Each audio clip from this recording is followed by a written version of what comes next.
Hi, so in this video, I'm going to discuss all the documents you should required for the MBA admission process from the starting till admissions. आपको कौन कौन से documents चाहिए so that आप ready हो सको। Cat का जो नोटिफिकेशन आता है वो जुलाई के एंड में आता है। अगस्त टू सितंबर आपके कैट के फॉर्म फिल करने होते हैं, देन आपको कैट का एग्जाम देना होता है, देन इंटरव्यू होता है, देन फाइनली आपकी एडमिशन्स होती है। तो जनरली 4 प्रोसेस होती हैं। कौन कौन से डॉक्यूमेंट्स आपको चाहिए, चाहे आप जनरल हो या आप किसी कैटेगरी में आते हो या कुछ और भी रिक्वायरमेंट्स अगर आपकी होती है डॉक्यूमेंट्स की, तो क्या क्या चाहिए, तो मैं सब कुछ बता रहा हूँ वीडियो में। वीडियो को लास्ट तक देखना, चैनल को सब्सक्राइब कर दो, वीडियो को लाइक कर दो, क्योंकि आपके 5 सेकंड का लाइक एंड सब्सक्राइब हमें 500 टाइम्स ज़्यादा मोरल बूस्ट देता है, so that we come with more such videos along with the concepts and the classes information and all many question। तो चलिए स्टार्ट करते हैं। Documents required for CAT 2024 and when you think CAT, think education. Education is the only one channel जो आपके साथ cat के साथ भी खड़ा रहता है, कैट के बाद भी खड़ा रहता है। तो नोटिफिकेशन डेट जो कैट 2024 का है वो टेंटेटिवली है जुलाई लास्ट वीक। देखो 21 या 22 या 25 तक डॉक्यूमेंट्स उनके जो पीडीएफ हैं वो मार्केट में आना स्टार्ट हो जाते हैं कि क्या हो सकता है, क्या चेंजेज है। बट ऑफिशियली ये लास्ट डेट को ही, तो आप मान लो 28 से 31 ऑफ जुलाई तक ये ऑफिशियली नोटिस देते हैं कि देखो दीज आर द परफॉर्मर, क्या हो सकता है क्या नहीं हो सकता है। मैं आपको अपडेट कर दूं, I M Calcutta is the convening I M for the CAT 2024। ये इन्फॉर्मेशन हमारे पास आरटीआई के थ्रू आ चुकी है। अब अपने नोटिस तो आ गया, देन हमें कॉर्ट फॉर्म भरने होते हैं। सो जो रजिस्ट्रेशन है जिसे हम लोग फॉर्म्स बोलते हैं वो फर्स्ट वीक ऑफ अगस्त से सेकेंड वीक ऑफ सितंबर चलता है। लास्ट ईयर जो है वो सेकेंड या थर्ड ऑफ अगस्त से स्टार्ट हुआ था and first week of August था बट उन्होंने एक्सटेंड करके 13 सितंबर तक लेके गए थे। तो ये आपका टेंटेटिव डेट है फॉर्म फिल करने का। मतलब अगस्त से फॉर्म फिलिंग स्टार्ट होता है, आप मान लो अगस्त एंड तक फॉर्म फिलिंग होता है, वो बाद में एक्सटेंड करते हैं। जनरली ये ट्रेंड है, बट हम इसे अगर इग्नोर कर दें तो आप बोल सकते हो August is the form filling for the CAT. We are sitting in the June end, आपके पास जुलाई है, तो अगर आपको कुछ डॉक्यूमेंट्स चाहिए तो अभी से वो डॉक्यूमेंट्स इकट्ठा करना स्टार्ट कर दो। कौन कौन से चाहिए मैं अपडेट करता हूँ, उसको करना स्टार्ट करो, क्योंकि अगर आप लेट होते हो और आपके पास डॉक्यूमेंट्स नहीं होता है तो आप कुछ अपॉर्चुनिटीज़ मिस कर सकते हो, या हो सकता है एमबी एडमिशन से ही आपकी नल एंड वॉइड हो जाए। तो हमें देखना है कि हमें डॉक्यूमेंट्स कौन कौन सा चाहिए। सो रजिस्ट्रेशन आपका क्या है, you could say August is the CAT 2024 और any of the CAT forms month, इसे हम मानते हैं। तो स्मॉल इन्फॉर्मेशन है, हमारे पास कैट 2023 के बैचेस का एडमिशन ओपन हो चुका है। चाहे तो आप रीटेकर्स प्रैक्टिस बैच में आओ, which one is from the 1 जुलाई से स्टार्ट हो रहा है। अगर आप रीटेकर्स हो या आपका क्वांट या कॉन्सेप्ट सब कुछ अच्छा है, इसमें क्वांट LRDI भी कवर होगा। अगर आप बेसिक से ज्वाइन करना चाहते हो तो बैच 3 आप ज्वाइन कर सकते हो। ऑनली क्वांट चाहिए तो आप ऑनली क्वांट ले सकते हो। ऑनली LR का भी कोर्सेज चल रहा है। हम लोग ये मॉक्स भी स्टार्ट हो रहे हैं, ये मंथ ऑफ जुलाई मिड से स्टार्ट हो जाएगा। एंड अगर आप कहीं भी पढ़ाई कर रहे हो और कैट कंसल्टेंसी चाहते हो कि नहीं मुझे कौन से कॉलेज का फॉर्म भरना चाहिए, क्या मैं एलिजिबल हूँ या नहीं, क्योंकि कैट फॉर्म भरने में भी 20 to 30 थाउजेंड का खर्च आता है। तो we are going to guide you in the 499। अभी जो फीस है वो 499 का है। जो मैं ये नहीं बोल रहा हूँ कि आप अगर हमारे स्टूडेंट हो तो ही लो, अगर आप मेरे स्टूडेंट हो, हमारे एजुकेशन के स्टूडेंट हो, तो आपको तो ये आपके कोर्स में एडेड होगा। बट अगर आप कहीं के भी स्टूडेंट हो तो कैट 2024 कंसल्टेंसी का पार्ट होना चाहिए। हमें आईएम्स में भी बहुत सारे आईएम्स के फॉर्म फिल करने होते हैं। ऐसा नहीं है कि हमने कैट का फॉर्म फिल कर दिया तो आईएम्स के सारे फॉर्म्स फिल हो गए, या बाकी आईएम्स मतलब बाकी कॉलेज के फॉर्म्स फिल हो गए। नहीं, हमें कैट का फॉर्म फिल करना होता है, हमें जैट फिल करना होता है, स्नैप एंडम ये सब फॉर्म फिल करने होते हैं, फॉलोड बाय द कॉलेज के फॉर्म फिल करने होते हैं। तभी जाके आप इंटरव्यू के लिए एलिजिबल होते हो और फॉर्म्स फिल करते हो। तो आपके हर एक स्टेप में हम गाइड करते रहते हैं कि आपको क्या करना चाहिए क्या नहीं करना चाहिए, एंड बहुत कुछ आपको यहाँ मिलता रहता है। तो लिंक डिस्क्रिप्शन में दिया है, आप जाके एक्सप्लोर कर सकते हो सारे कोर्सेज को। बट अभी हम थे कहाँ पे, हम लोग थे कि डॉक्यूमेंट्स कौन कौन सा रिक्वायर्ड है। तो जो पहला डॉक्यूमेंट्स होता है वो at the time of form filling होता है, ये बहुत इंपॉर्टेंट है। दूसरा होता है at the time of admissions. तो ये दो बहुत इंपॉर्टेंट होते हैं, चाहे तो आप एडमिशंस के टाइम पे देखो या फॉर्म फिलिंग के टाइम पे देखो। ऐसे भी दो और रिक्वायरमेंट्स होती है, मैं उसको भी डिस्कस करूंगा। तो अगर मैं at the time of form filling देखता हूं तो आपको फोटो चाहिए अपने, दैट इज नॉर्मल क्लीन, वो आपको मैं फॉर्म फिलिंग के टाइम में अपडेट कर दूंगा। आपको सिग्नेचर चाहिए, इसमें कोई बहुत बड़ी बात नहीं होती है। आप अपने मोबाइल से भी फोटो और सिग्नेचर ले सकते हो, बहुत सिंपल सा तरीका है ये तो मोर और लेस सबके पास होता ही होता है। इसके बाद आपको चाहिए category certificate, EWS, NCOBC, SC ST and और PWT, that is a DAP. आपको सर्टिफिकेट चाहिए। SC ST throughout life valid होता है, इसका एक्सपायरी डेट नहीं होता है। बट EWS और NCOBC का हर एक ईयर का एक्सपायरी डेट होता है ये 1 ईयर के लिए बनते हैं as per your parents status. तो अगर आपके पास ये पुराना बना हुआ है और ये वैलिड नहीं है 31 जुलाई तक, देखना से द 31 अगस्त तक ये वैलिड होना चाहिए, उसके बाद eight the time of admission में भी वो वैलिड मानते हैं।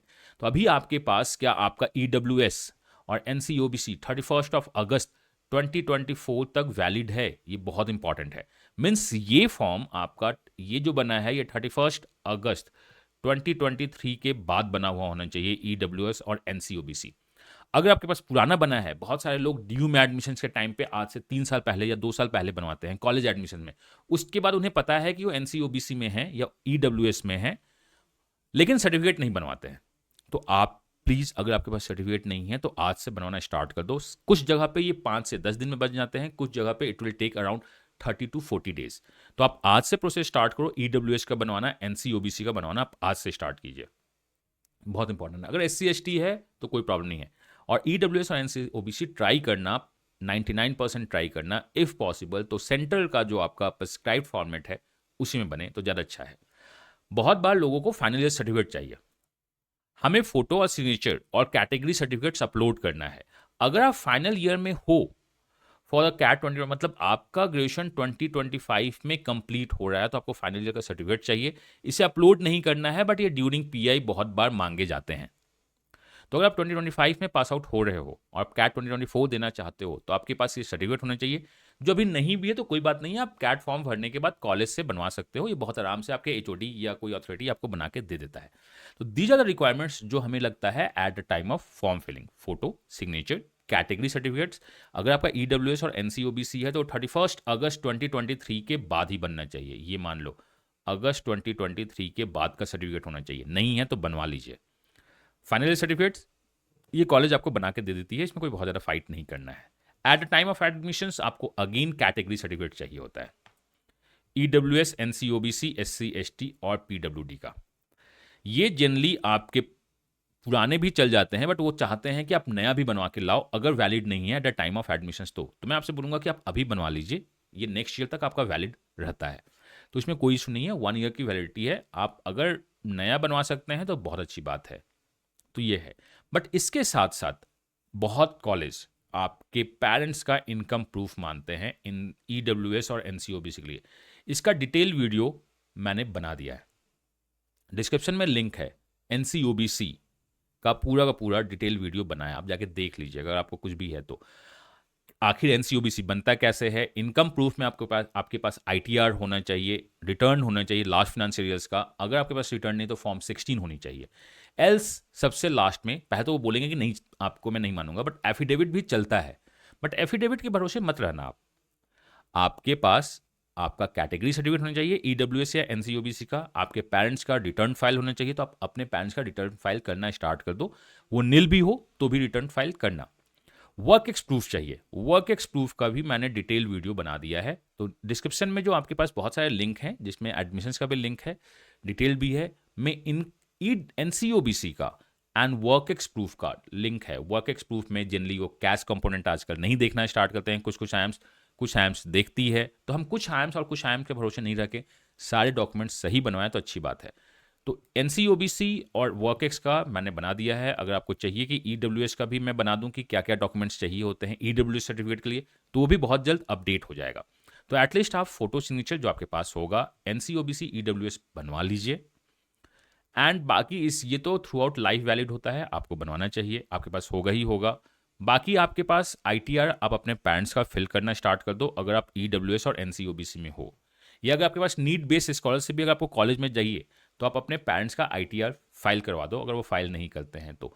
वर्कएक्स का भी डिटेल वीडियो मैंने दे दिया, तो आपके पास वर्कएक्स प्रूफ भी होना चाहिए, बट ये क्या है at the time of admission. Form filling, photo signature, category proof, यही 3 चीज चाहिए आपको। At the time of admission आपके सारे प्रूफ आपको देखना स्टार्ट करते हैं कि सर्टिफिकेट दिखाओ, ग्रेजुएशन के सर्टिफिकेट्स दिखाओ, पासिंग सर्टिफिकेट दिखाओ, एकेडमिक्स दिखाओ, सारे सर्टिफिकेट वो मांगना स्टार्ट करते हैं। तो जितने भी सर्टिफिकेट्स जो पहले हैं आपने सबमिट करेंगे वो at the time of admission आपको चाहिए, तो ऑल सर्टिफिकेट्स चाहिए। और कोई भी डाउट हो तो आप व्हाट्सअप, इस नंबर पे व्हाट्सअप करके सारा डिटेल पूछ सकते हैं। एंड कैट कंसल्टेंसी का भी लिंक डिस्क्रिप्शन में है, जाके आप कोर्सेज में उसे ज्वाइन कर सकते हैं कि हर एक स्टेज पे हमारी टीम आपको मदद करती रहेगी। कौन सा कॉलेज भरना चाहिए, कब भरना चाहिए, सब कुछ आपको पता चलता रहेगा। At the time of CAT examination, तो पहला क्या था? पहला था आपका फॉर्म फिलिंग, दूसरा था last admission. But CAT exam filling में भी आपके पास आपका एडमिट चाहिए, कार्ड चाहिए, और आपको एक फ़ोटो चाहिए। वो फ़ोटो सेम जो आपने कैट में यूज किया है। तो आपके पास ये फ़ोटो होना चाहिए। अगर बाई चांस ये फ़ोटो मिस भी हो गया तो कोई बात नहीं है, आप कैट वेबसाइट से जाके उसे डाउनलोड करके प्रिंट आउट निकाल सकते हैं। तो आपको कैट एडमिट कार्ड चाहिए, एडमिट कार्ड से ही आपको फ़ोटो चाहिए, उस फ़ोटो को भी आपको पेस्ट करना है। आपके पास फ़ोटो आईडी प्रूफ चाहिए, आधार कार्ड, पैन कार्ड या कॉलेज अथॉरिटी का, किसी एक अथॉरिटी का फ़ोटो आईडी प्रूफ चाहिए। ऑथराइजेशन फॉर्म चाहिए। लाइक ये बहुत मैंने स्टिक लगाया है कि कुछ लोगों का ईयरिंग है या कुछ लोग हियरिंग ऐड यूज करते हैं। आप जब कैट एग्जाम देने जाओगे तो आपको कुछ भी लेके नहीं जाना है, बस एडमिट कार्ड और फोटो आईडी, पेन वेन भी सब कुछ देते हैं, कुछ भी बेल्ट, कोई भी कुछ लेके नहीं जा सकते हो आप मेटल का। बट आपके बॉडी में कुछ मेटल है जिसके बिना आप नहीं जा सकते हो, तो ऑथराइजेशन फॉर्म होता है। स्क्राइब एजुकेशनल क्वालिफिकेशन, लाइक अगर आप पीडब्ल्यूडी में हैं और खुद से आप नहीं दे पाते हो एग्जाम, तो आपको एक दूसरा पर्सन मिलता है कि चलो आपके साथ वो जाएगा, आप जो बताओगे उसको टिक करेगा, तो वो भी आपका कंडीशनल है। ये सारे लोगों को नहीं चाहिए होता है। एंड कैंडिडेट आइडेंटिफिकेशन एफिडेविट, अगर आपके पास फोटो आईडी प्रूफ ऑफिशियली नहीं है बाई चांस, तो आपको अपना आइडेंटिफिकेशन एफिडेविट लेके जाना होता है। मेनली आपको कैट एडमिट कार्ड और कैट एडमिट कार्ड पे एक दूसरा फोटो एफिक्स करके और फोटो आईडी आपको लेके जाना होता है। तो आपको एडमिशन एग्जामिनेशन टाइम पे 3 चीज़ चाहिए। एडमिट कार्ड जो आप उनकी वेबसाइट से प्रिंट आउट कर लोगे कैट रिजल्ट मतलब एग्जाम्स के पहले, उसमें अपना एक फ़ोटो चिपकाओगे जो सेम फ़ोटो होना चाहिए, और फोटो आईडी प्रूफ आपको लेके जानी है। बाकी ये सब कंडीशनल है। This is at a time of CAT examination. But बीच में आपके इंटरव्यू भी होते हैं। अगर आपका इंटरव्यू ऑनलाइन होता है तो आपको आईडी प्रूफ दिखाना होता है on the screen. Sir this is my ID proof, ये मेरा आधार नंबर है, मैं इस सेम आदमी हूँ, आपको ये दिखाना होता है। बट अगर ऑफलाइन होता है तो वो सारे डॉक्यूमेंट्स लेके जाने होते हैं। ऐसे हर एक आयम्स अपना प्रिस्क्राइब में लिखता है कि अच्छा आपको ये सारे डॉक्यूमेंट्स लाने होते हैं। अगर मैं होल एज अ प्रोसेस को देखना स्टार्ट कर दूँ, कुछ आयम्स बोलता है कि नहीं बस आप एडमिट कार्ड लेके आ जाओ, अपने कैटेगरी सर्टिफिकेट को लेके आ जाओ, कुछ फोटो आईडी लेके आ जाओ, हम मान जाएंगे। कुछ आयम्स बोलता है कि नहीं तुम अपने सारे डॉक्यूमेंट्स को लेके आओ। तो ये कंडीशनल है, कॉलेज टू कॉलेज डिपेंड करता है, बट आपके सारे डॉक्यूमेंट्स तैयार होने चाहिए। डॉक्यूमेंट्स कौन कौन से हैं मैंने आपको बता दिया है इन द प्रीवियस स्लाइड। आपको चाहिए फोटो सिग्नेचर जो है आपका कैटेगरी सर्टिफिकेट चाहिए, आपके एकेडमिक्स प्रूफ चाहिए हमें, जो अभी यहाँ अपलोड नहीं करना होता है बट एडमिशन्स में आपके सारे चाहिए। हमें एकेडमिक्स प्रूफ चाहिए, हमें कैटेगरी प्रूफ चाहिए। Eight the time of admissions आपके पेरेंट्स का इनकम प्रूफ चाहिए, अगर ईडब्ल्यूएस और एनसीओबीसी में है। वर्क एक्स से सारे डॉक्यूमेंट्स चाहिए आपको। तो ये सारे आपको डॉक्यूमेंट्स चाहिए। फाइन। तो इतने सारे डॉक्यूमेंट्स अगर आपके पास हैं तो आप स्मूथली कैट एग्जाम को दे सकते हैं, इंटरव्यू को दे सकते हैं और एडमिशन्स ले सकते हैं। तो तैयार कर लो। क्या आपके पास फोटो है? आई थिंक सबके पास फोटो होता है, नहीं तो फोटो खिंचवा लेंगे। क्या आपके पास सिग्नेचर है? हाँ, सबके पास सिग्नेचर होता है। क्या अगर आप ईडब्ल्यूएस या एनसीओबीसी में हैं तो क्या ये सर्टिफिकेट अगस्त 2023 के बाद बना हुआ है? नहीं तो बनवाओ। अगर आप एससी, एसटी, पीडब्ल्यूडी हैं तो आपके पास सर्टिफिकेट बना होना चाहिए, इसका कोई एक्सपायरी डेट नहीं होता है। फिफ्थ, वर्क एक्स सर्टिफिकेट्स क्या आपके पास हैं? सारे डॉक्यूमेंट्स रेडी कर लीजिए। वर्क एक्स का मैंने वीडियो बना दिया है, at the time of admission से बहुत ज़्यादा काम देता है। सिक्स्थ, एकेडमिक्स प्रूफ आपको चाहिए होता है। बहुत लोगों को प्रॉब्लम हो रही है 10th और 12th अभी एडमिशन में। 10th और 12th का पासिंग सर्टिफिकेट्स आप सीबीएसई से निकलवा लीजिए। आपके पास आपका मार्कशीट होना चाहिए और पासिंग सर्टिफिकेट होना चाहिए। 10th और 12th का निकाल लो, ये बहुत इंपॉर्टेंट है। अगर आप ग्रेजुएट हो तो ग्रेजुएशन की मार्कशीट आपको होनी चाहिए और ग्रेजुएशन का मार्क्स ओरिजिनल सर्टिफिकेट्स भी आपके पास होने चाहिए। तो एकेडमिक्स में इतनी चीज़ आपके पास होनी चाहिए। कुछ एक्स्ट्रा अगर आपके पास क्वालिफिकेशन है, सीए, सीडब्ल्यूए या आपने मास्टर्स किया हुआ है, तो उसका भी रिक्वायरमेंट वो लेते हैं। तो these are the major 6 head: photo, signature, category SC, ST, OBC. यहाँ पे आपका इनकम प्रूफ भी चाहिए होता है। वर्क एक्स से सारे डॉक्यूमेंट्स आपको चाहिए होते हैं, मैंने पूरा वीडियो बना दिया है। और एकेडमिक्स आपका 10th, 12th और ग्रेजुएशन के सारे डॉक्यूमेंट्स चाहिए होते हैं। तो these are the documents required for the CAT 2024। And at the last मैं फिर से बता दूं, admission for the CAT 2024 batch are open. आप ऑनलाइन या ऑफलाइन दोनों एडमिशन ले सकते हो। लाइव क्लासेस चलती हैं, उसकी रिकॉर्डिंग मिलती है आपको। अगर आप कहीं और भी पढ़ाई कर रहे हो तो कैट कंसल्टेंसी को तो डेफिनेटली अवेल करना चाहिए, क्योंकि ये आपके लाइफ को बेटर बनाता है। And at the last, when someone say think CAT, think education. मैं मिलता हूँ नेक्स्ट वीडियो में with all the best wishes for your preparation. Till then, God bless you, happy learning and bye bye.